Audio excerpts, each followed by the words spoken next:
अस्सलाम वालेकुम, this is me Usman. उम्मीद है आप सब खैरियत से होंगे। ज़का अशरफ साहब के हवाले से अच्छी खबरें नहीं आ रही। उनका जो है टाइम ख़त्म होता जा रहा है और ख़तरे की घंटी उनके ऊपर बजती चली जा रही है और वो ख़ुद भी प्रेशर में है।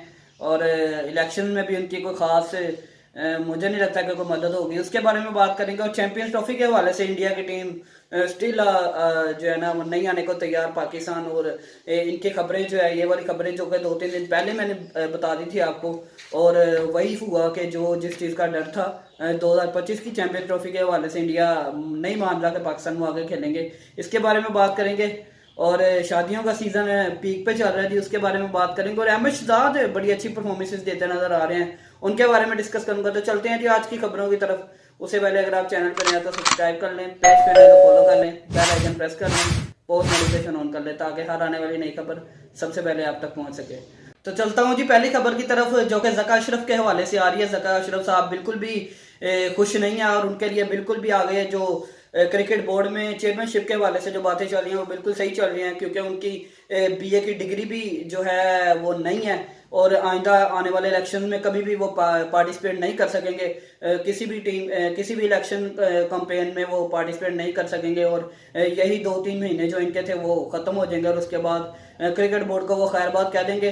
तो यही 2-3 महीने, 4 फरवरी को जो ऐलान हुआ है पाकिस्तान क्रिकेट के इलेक्शंस का, और वैसे भी जो नॉर्मली जो लोकल इलेक्शन है वो भी तकरीबन फरवरी जनवरी के दरमियान में ही आ रहे हैं। तो ज़का अशरफ साहब के लिए यही 2-3 महीने हैं, बस इंजॉय कर लें और जिसको जो जो पोस्ट देनी है वो दे दें। आईपीसी वालों ने भी इनको ऊपर जो सख्त तनकीद और इनको नोटिस भी दिया है कि कंटिन्यूसली जो भर्तियां की जा रही थी, हालांकि इनकी जो एक्सटेंशन थी वो 3 महीने की सिर्फ इसीलिए मिली थी कि इन्होंने इलेक्शन करवाने हैं, जो कि अब शाह खावर को इलेक्शन करवाने के लिए पीसीबी का ये उन्होंने भेज दिया है, गवर्नमेंट ने लगा दिया है। तो वो 4 फरवरी को जी डेट आई है, उसके ऊपर पाकिस्तान क्रिकेट के इलेक्शन होंगे। और डेफिनेटली ज़का अशरफ साहब इस चीज़ के लिए क्वालिफाई नहीं करते क्योंकि उनके पास बीए की डिग्री नहीं है।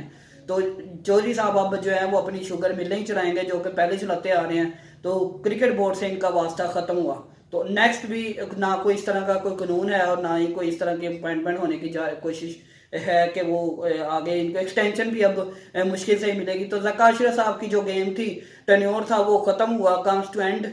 और अब जो है क्रिकेट बोर्ड में जो पाकिस्तान के हालात हैं वो यही रहेंगे। यही वजह है कि जब इस तरह के कठपुतली निज़ाम वाले क्या उसको कहते हैं चेयरमैन आते हैं और पाकिस्तान क्रिकेट बोर्ड का बेड़ा गर्क कर देते हैं, तो यही वजह है कि इंटरनेशनली मीडिया पे भी हमारा जो इफेक्ट है वो अच्छा नहीं पड़ता और यहाँ पे जो है प्लेयर्स पावर ज़्यादा स्ट्रॉन्ग होती है। और यही वजह है कि हमारी इंटरनेशनली भी आईसीसी भी कोई नहीं हमारी बात सुनता।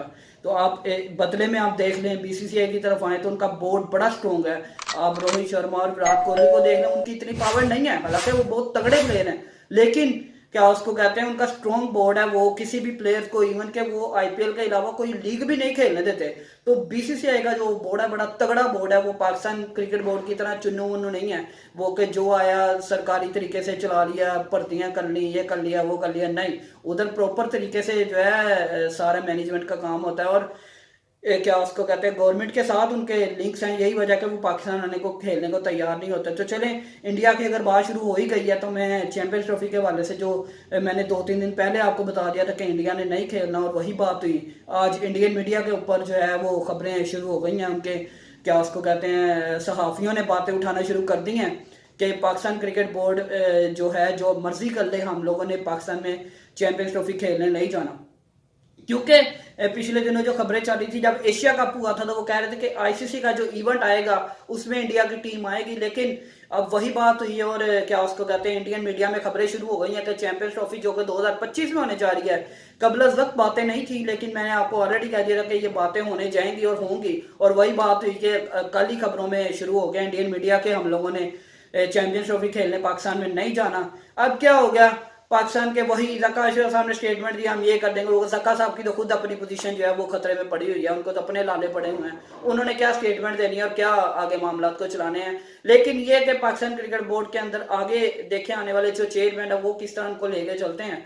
लेकिन जो करंट सिचुएशन मुझे नजर आ रही है वो यही होगा, पाकिस्तान क्रिकेट बोर्ड आईसीसी के पास जाएगा, आईसीसी से बात करेगा, लेकिन नहीं, कुछ भी नहीं होगा, क्योंकि बीसीसीआई 80% रेवेन्यू जो बीसीसीआई की तरफ से आता है उसमें आईसीसी भी तो उससे आईसीसी भी कुछ भी नहीं कर सकता, और ना ही इंडिया के बगैर हम लोग क्या उसको कहते हैं टूर्नामेंट ऑर्गेनाइज कर सकते हैं। तो इंडिया से जो बहुत बड़ा रेवेन्यू मिलता है डेफिनेटली 1 अरब से ज़्यादा की उनकी अवाम है, पब्लिक है, और व्यूवरशिप जो है सारी ऑलमोस्ट क्रिकेट की जो है इंडिया की तरफ से आती है। और कैसे हम इंडिया की टीम को छोड़ सकते हैं? तो आईसीसी तो कठपुतली निज़ाम है, वो सीधा सीधा वो जो है बीसीसीआई को जो है कभी भी मना नहीं कर सकता। तो बीसीसीआई ही का ही होल्ड आईसीसी में है।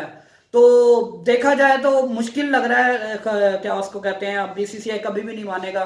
उन्होंने आईसीसी जो भी फोर्स करेंगे, मैक्सिमम क्या होगा जब पाकिस्तान फोर्स करता जाएगा तो एंड पे क्या होगा कि वो कहेंगे हाइब्रिड मॉडल के ऊपर आ जाए। पहले तो अभी जो खबरें चल रही हैं वो दुबई शिफ्ट करने की बातें चल रही हैं कि बीसीसीआई जो है वो चैंपियंस ट्रॉफी को दुबई पूरे में होल्ड मतलब पूरे दुबई में ही शिफ्ट कर दे, मतलब पाकिस्तान से ही खत्म कर दो चैंपियंस ट्रॉफी को। तो ये एक क्या उसको कहते हैं बड़ी बुरी खबर थी पाकिस्तान क्रिकेट बोर्ड के हवाले से। एक तो इलेक्शन होने जा रही है, ये एक अच्छी चीज़ है, लेकिन ज़का अशरफ साहब जो है कि छोड़ रहे हैं चेयरमैनशिप, उनसे छुड़वाई जाएगी डेफिनेटली जब इलेक्शन होंगे। 2-3 महीने का उनका टाइम है। तो उसके बाद देखे नए चेयरमैन जो है किस स्ट्रेटेजी के साथ जाते हैं, क्योंकि अभी तक उन्होंने कह दिया कि जो चैंपियंस ट्रॉफी है वो दुबई में शिफ्ट करें और पूरे के पूरे मैचेस दुबई में है। पाकिस्तान क्या करेगा? थोड़ा बहुत फोर्स करेंगे, उसमें यही होगा कि चैंपियंस ट्रॉफी के थोड़े से मैचेस जो पूल 2 बनेंगे, ए और बी का जो 4-4 टीमें होंगी, एक 4 टीमें इधर खेल लेंगी, 4 दुबई में खेल लेंगी। सेमीफाइनल एक पाकिस्तान में हो जाएगा, एक क्या उसको कहता है दुबई में हो जाएगा, और एक फाइनल भी दुबई में। तो ये जो है मामला एंड पे यही होंगे, या पाकिस्तान थोड़ा बहुत फोर्स करेगा तो थोड़े बहुत इनको मैचेस मिल जाएंगे और ये खुश हो जाएंगे। और इंडिया का पूरा होल्ड है और वो ये कभी भी नहीं चाहेंगे कि ना हमारी टीम आए, और वो हाइब्रिड मॉडल के ऊपर पूरे का पूरा टूर्नामेंट ही वो शिफ्ट करने की सोच रहे हैं। और फिर पाकिस्तान थोड़ा बहुत फोर्स करेगा तो इनको गिने चुने मैचेस मिल जाएंगे, जो कि यही पहले मामला चलते आ रहे हैं। पाकिस्तान क्रिकेट बोर्ड अभी तक जितने भी बोर्ड हैं उनमें थक्का तरीन बोर्ड कंसीडर किया जा रहा है। इनको अपनी बात मनवानी नहीं आती। हालांकि इतनी क्रिकेट अच्छी पाकिस्तान खेलता है, लेकिन हमारे क्रिकेट बोर्ड के ऊपर उनको बात मनवानी नहीं आती। बस क्या कह सकते हैं, यही है, अल्लाह ही हाफ़िज़ है पाकिस्तान क्रिकेट बोर्ड का। जो लोग आते हैं पॉलिटिक्स, इसीलिए कहते हैं कि स्पोर्ट्स के जो प्लेयर हैं पाकिस्तान क्रिकेट बोर्ड में एक्स प्लेयर्स को आना चाहिए, ना कि ये जो उठ के आ जाते हैं ज़का साहब जिनकी शुगर मिलें चली होती है, उनको क्या क्रिकेट से लेना देना। वो आते हैं अपना शो इंजॉय करके चले जाते हैं। तो बस अल्लाह ही हाफ़िज़ है। लेकिन यही होगा कि थोड़े बहुत पाकिस्तान को चैंपियंस ट्रॉफी के मैचेस मिलेंगे और पाकिस्तान उसमें खुश हो जाएगा, जो कहीं था ही। मैं समझता हूँ कि एक खबर दिल दुखा देने वाली खबर है। दिल दुख रहा था जब ये खबर पता चली है कि चैंपियंस ट्रॉफी जो पाकिस्तान में नहीं होगी, हाइब्रिड पे या थोड़े बहुत मैचेस होंगे। अभी ऑफिशियली तौर पे कोई अनाउंसमेंट नहीं, लेकिन इंडियन क्रिकेट मीडिया में जो है वो खबरें ये गर्दिश करना शुरू हो गई हैं। तो आता हूँ जी अगली तीसरी खबर की तरफ, जो कि कल इमामुल हक का वलीमा भी था। बड़े सारे प्लेयर्स जो हैं बड़े तैयारियां शैरियां करके आए हुए थे। उनका 2 रोज़ा जो कैंप का मैच था वो कंप्लीट करके सीधे ही शाम को रात को इमामुल हक के वलीमे पे गए हैं। और कल राना साहब का भी फूल नगर में वलीमा था, बड़ा अच्छा देखने को मिला राना फ़हीम अशरफ का। तो काफ़ी प्लेयर्स और जो हैं बाबर आलम बड़े अच्छे दिखाई दे रहे थे, हसन अली, शाहीन शाह अफरीदी, सरफराज, तो सारे प्लेयर्स, ईमान शान मसूद कैप्टन, सारे जो हैं इमामुल हक के वलीमे पे पहुंचे हुए थे। तो बड़े अच्छे लग रहे थे। ज़बरदस्त तैयारियां पाकिस्तान की कैंप में भी बड़ी अच्छी तैयारियां रही हैं और ज़बरदस्त परफॉर्मेंसेस भी देखने को मिली हैं शान मसूद और बाबर की तरफ से जो सिनेरियो मैच खेला गया। तो ये खबरें आ रही थी जी। उसके अलावा अहमद शहजाद के हवाले से मैं बताता चलूँ कि आज फिर अहमद शहजाद ने सेकंड सेंचुरी 50 मार दी है नेशनल T20 कप में, और कंटिन्यूसली वो परफॉर्मेंसेस देते जा रहे हैं। और वो सिलेक्टर्स को दस्तक दे रहे हैं कि मुझे भी सिलेक्ट करें। तो हो सकता है कि कहीं ना कहीं न्यूजीलैंड सीरीज़ के बाद जो अगले मैचेस होंगे वर्ल्ड कप के अंदर, शायद अहमद शहजाद को चांस देने जा सके। तो सिलेक्टर्स के लिए बड़ी अच्छी खबर है जी। अहमद शहजाद बड़े अच्छे तगड़े बैट्समैन हैं, तो वो अपने आप को कंटिन्यूसली इम्प्रूव करते हुए नजर आ रहे हैं। और भी प्लेयर्स जो हैं काफ़ी अच्छी परफॉर्मेंसेस दे रहे हैं। तो उसके अलावा जी आता हूँ आज की जो चौथी बड़ी खबर थी बाबर आजम के ऊपर, जो कल उन्होंने फलस्तीन का झंडा अपने बैट पे लगाया। तो पीसीबी ने उनको 50% जो है मैच फीस का जुर्माना कर दिया है। और यही वजह है कि कल से पीसीबी के ऊपर जो है इतने क्रिटिसिज्म का सामना है। पूरे सोशल मीडिया के ऊपर पीसीबी को क्या उसको कहते हैं जलील किया जा रहा है। उनको प्रॉपर ट्रेंड्स लाए जा रहे हैं कि पीसीबी को किसी किस्म का कोई भी मैनेजमेंट नहीं आती। इतना गंदा बोर्ड है कि आप फलस्तीन को पूरी दुनिया में सपोर्ट किया जा रहा है। आप इंडिया के मैच में देख लें, जब विराट कोहली को एक बंदा फलस्तीन का झंडा लेके आया, तो पूरी व्यूवरशिप मिली है। उस टाइम पे करोड़ों अरबों लोग जो हैं वो देख रहे थे, वो उस टाइम पे आईसीसी ने कुछ भी नहीं किया।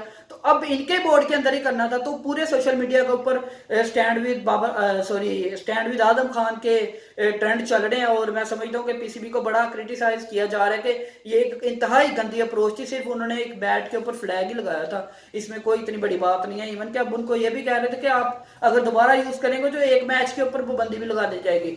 तो ये इंतहाई गलत हरकत पीसीबी की तरफ से देखने को मिली है। पूरे सोशल मीडिया के ऊपर इनको ट्रोल किया जा रहा है, और क्या उसको कहते हैं, ज़का अशरफ को फुल जो है ना क्रिटिसिज्म का सामना है। एक तो उनकी डिग्री भी आज नैले पे दल्ला सामने आ गई कि बीए भी उनका क्लियर नहीं है, तो अब ऊपर से कल की ये वाली हरकत से ज़का अशरफ साहब तो बुरी खबरों में चल रहे हैं। तो लेट्स सी क्या बनता है आने वाले दिनों में, क्या खबरें आती हैं क्रिकेट के हवाले से। लेकिन पाकिस्तान का जो कैंप ऑस्ट्रेलिया में जाने के लिए लगा हुआ था पिंडी में, वो भरपूर तैयारियों के साथ टीम ने आज फिर ज्वाइन कर लिया है, तो बड़ी अच्छी प्रैक्टिस चल रही है। मुझे और पाकिस्तान टीम को दुआ में याद रखें। इंशाल्लाह अगली वीडियो में मुलाकात होगी। टिल देन बाय बाय, अल्लाह हाफिज़।